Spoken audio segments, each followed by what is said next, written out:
Last time we looked at the use of the search and navigation functions to help us learn more about a clock anomaly.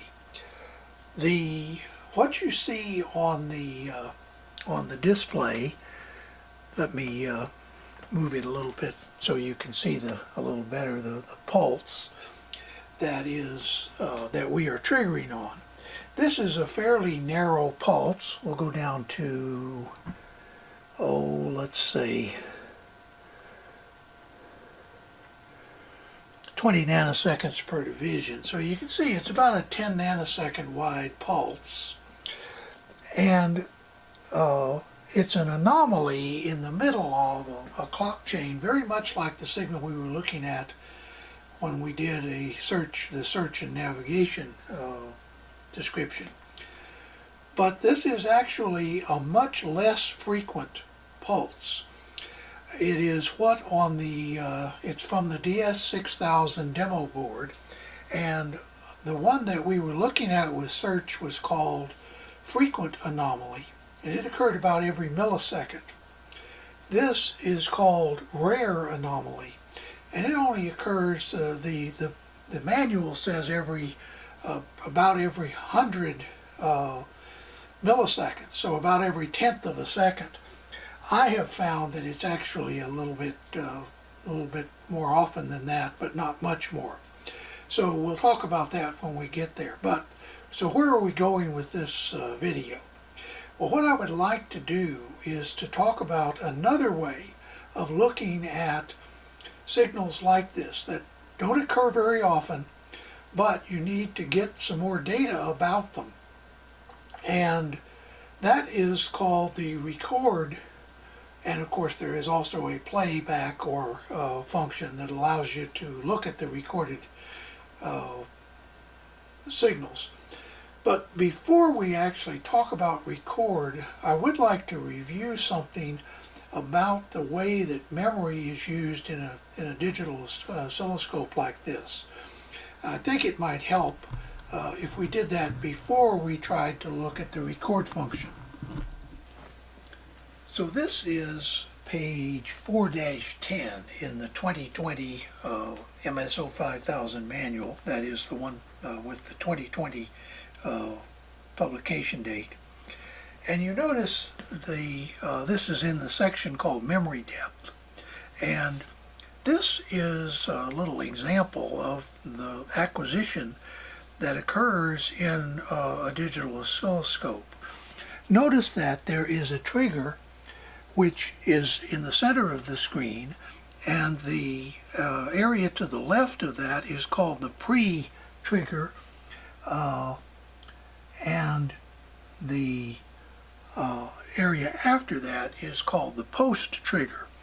And the total area being shown here is the memory depth. Now, memory depth is subject to a formula that we'll look at on the scope. We've looked at this before. Notice that what it's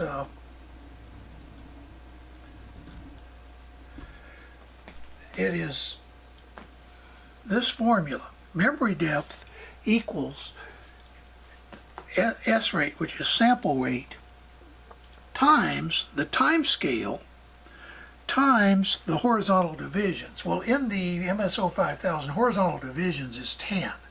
So you can just replace HD with 10.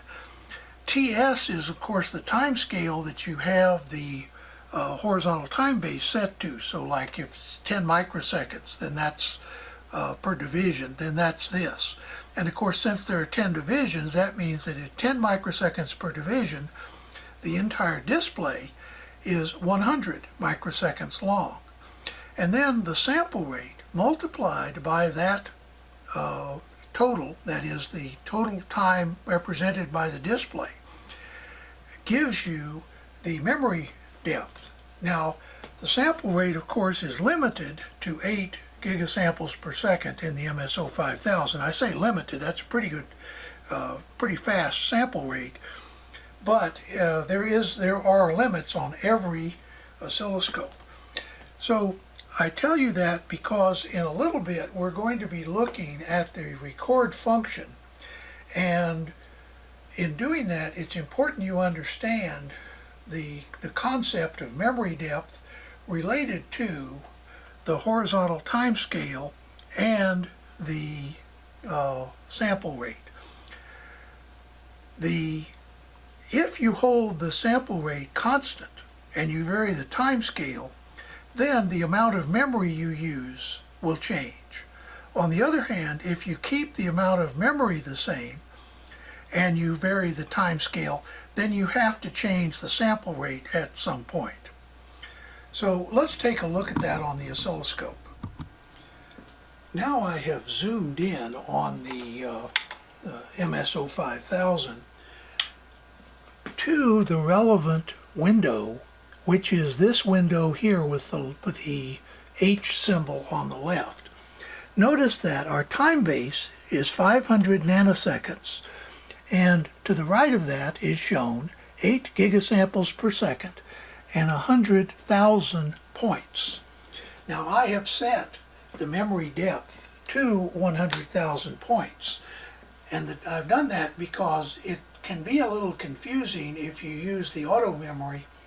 It's probably a good idea to set it to a fixed depth for your recording functions. Auto memory works pretty well when you're just generally looking at signals, but when you want to do a record, I find it's much easier to figure out what you're doing if you set it to a fixed depth, and I've chosen 100,000 memory points, and we'll see why that's important later. Now, as you see, as we go in on sampling, notice that it remains at 8 gigasamples per second, even though we're down to 10 nanoseconds per division. But now let's slow things down.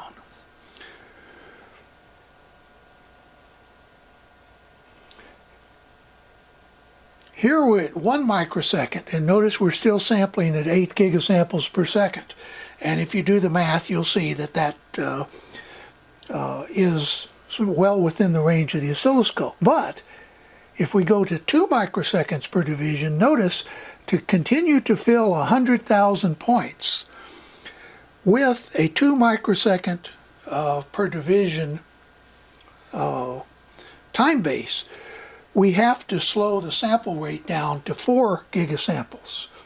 Then, if we go down to 5 microseconds per division, notice the sample rate goes to 2, and then with 10 microseconds it goes to 1 gigasample per second. Now, we'll see that in just a minute when we start trying to record this anomalous signal. But I'm going to digress very briefly to talk about what recording is. And in some scopes, it is called segmented memory.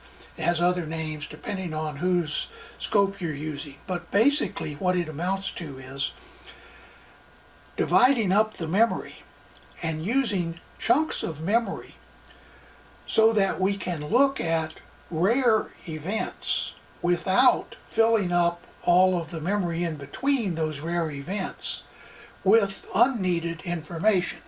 So let's talk about what that is, and then we'll come back to the oscilloscope. This is a picture from a Keysight application note entitled Segmented Memory for Serial Bus Applications. And I mentioned this in an earlier video called Resources that you might want to review if you're having trouble finding this, but you should be able to find it on the Keysight website without too much difficulty.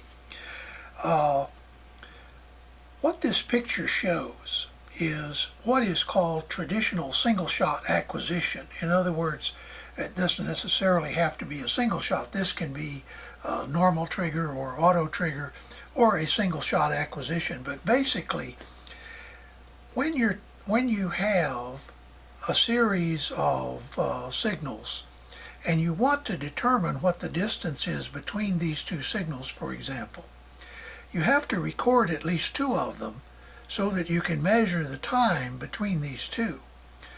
Well, up here is the formula we just looked at in the Rigol manual. It's the same formula, it's just been changed slightly. Memory depth, which used to be on this side, has been moved to over here. And sample rate, which used to be with acquisition time, has been moved so that it's now the divisor. So acquisition time is memory depth divided by sample rate. Acquisition time is what I was talking about earlier. It's the time base multiplied by the number of divisions that your oscilloscope has. So in the case of the MSO5000, that's by 10. So the acquisition time is the time base times 10. And it's equal to the memory depth divided by the sample rate. Well, if you're going to record 2 of these signals and they are 80 or 100 milliseconds apart, 1/10 of a second, that means you have to record 1/10 of a second worth of data between this pulse and this pulse. But all of the data in this area in between is really unneeded. What you want to know is the time between this pulse and that pulse. And if there were something interesting in this inner area, that would be useful, but there isn't. This is the only interesting thing until this next pulse. So, one of the things that oscilloscope designers realized some time ago is it would be useful if you could record this pulse and then not use all of this memory and record this pulse. That would allow you to record a whole sequence of these pulses, and the amount of memory you would use would just be the memory per pulse multiplied by the number of pulses. So if, for example, you needed 100,000 points to accurately represent this pulse, and another 100,000 to represent this pulse, you've now only used 200,000 points of memory. And they called this segmented memory. The idea is that instead of recording all of the space in between these pulses, you spend your memory looking at each individual pulse, and you do not record the distance, the signal in between. It's called segmented memory because there's a segment here and a segment there and so on. Now, the Rigol manual calls these frames. And once again, terminology can get in your way, particularly when you move between, say, a Keysight video and a Rigol video and so on.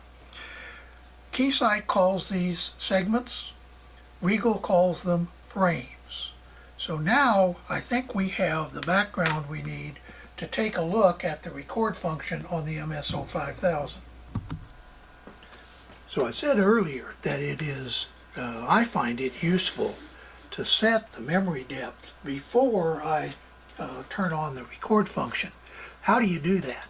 Well, if you click on the acquire button on the front panel, or you click on this little orange H here, the acquisition memory or acquisition menu will come up on the right. You notice down here there is an entry for memory depth.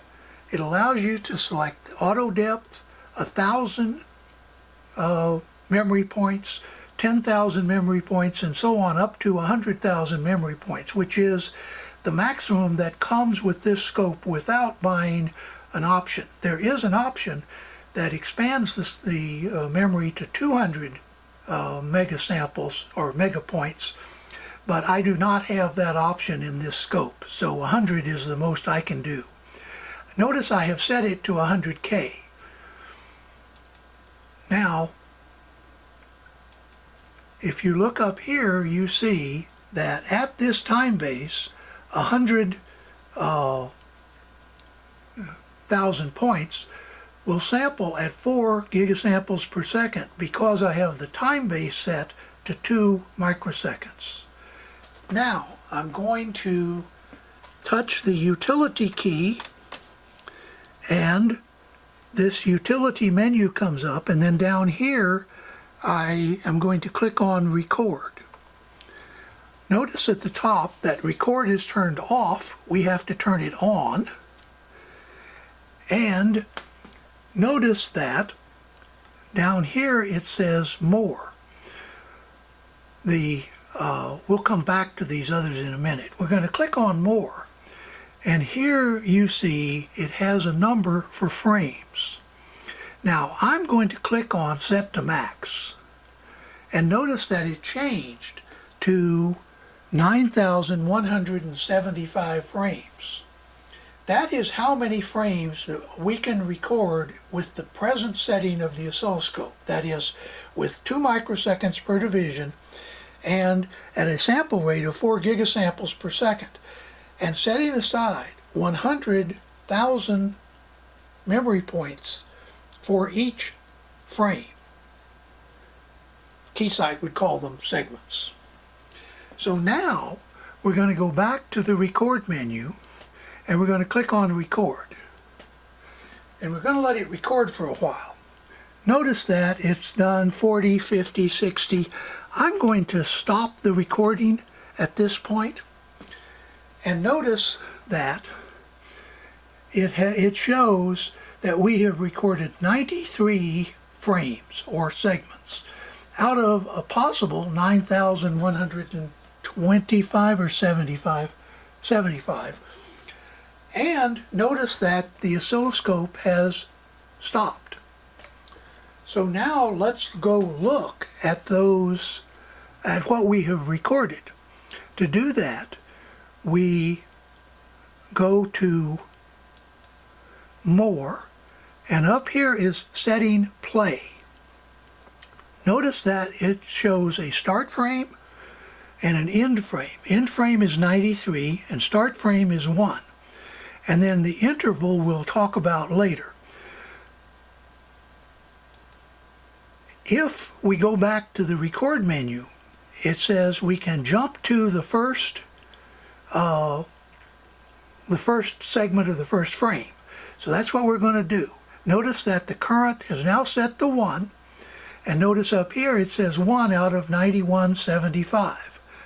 But the important thing is, notice this delta T. I'm going to now advance this to the second point. Notice the delta T is 0. That is the start point. In other words, when it records, it finishes whatever acquisition it was in, and then the next trigger, which is the trigger that in this case was given space number 2 in the memory, frame number 2, is our baseline. And now I'm going to go to number 3. Notice that, we're now at frame number 3, and I'm going to zoom in on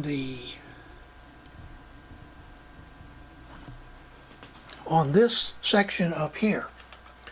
Notice that it says delta T is 79.9937780 milliseconds.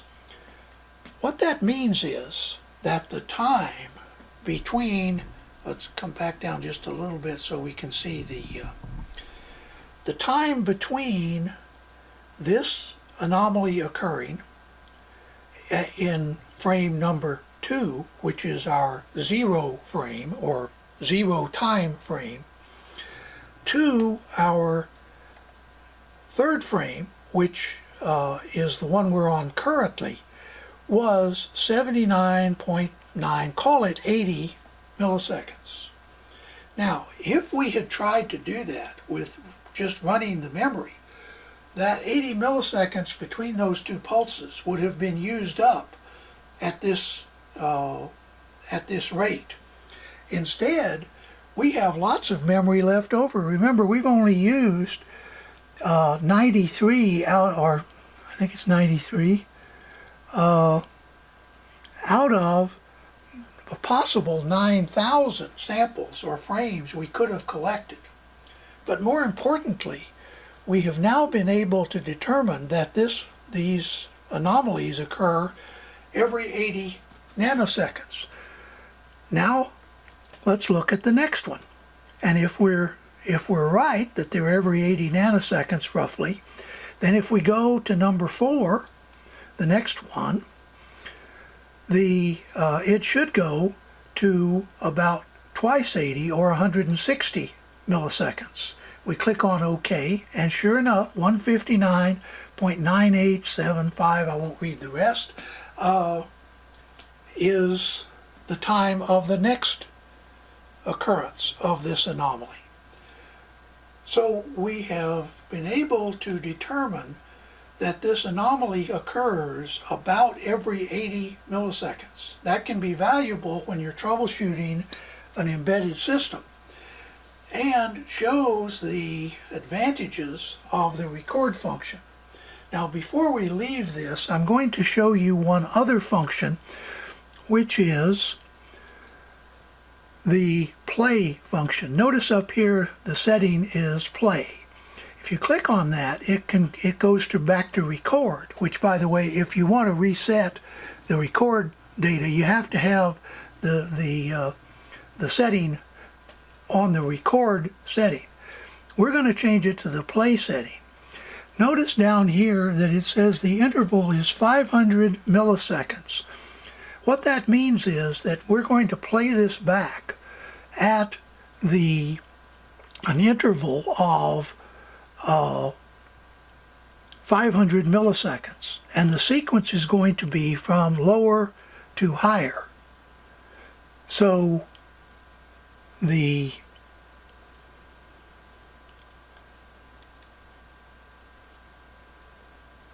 are going now to click on playing, and notice what is happening up here. It is playing each of these. What you see on the screen is actually each of these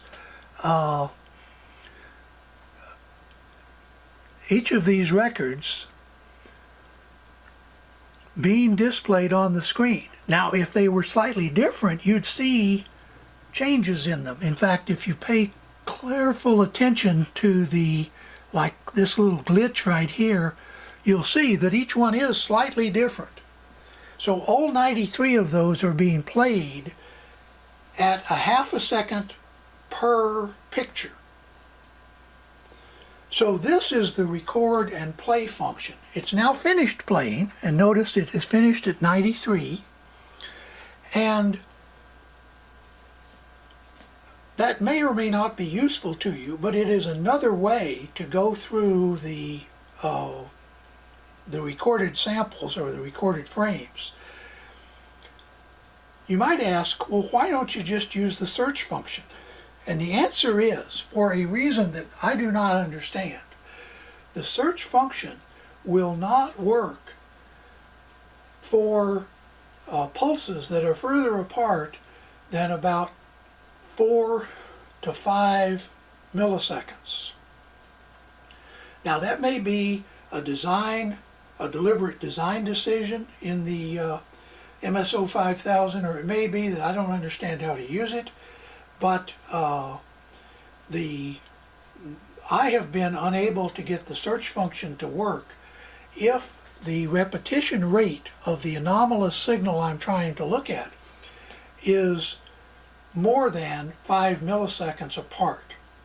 But the record function allows us to go to essentially days between pulses, if that's what we want to do. And so it fills in that area of much slower occurring pulses that are outside my abilities with the search function. And it provides us another tool that we can use when looking at embedded systems. So I hope this is useful to you. We will be using the record function again when we actually look at debugging an embedded system, and I hope that this has been clear enough that you can If you have an MSO5000, you can understand how to use the record function. If you don't have it and you want to download the manual, there is a description in the manual, and there is a Rigol video on this same function. My purpose in these videos is to try to fill in the gaps that either I found confusing in the manual, or aren't in the manual, or aren't in the videos. So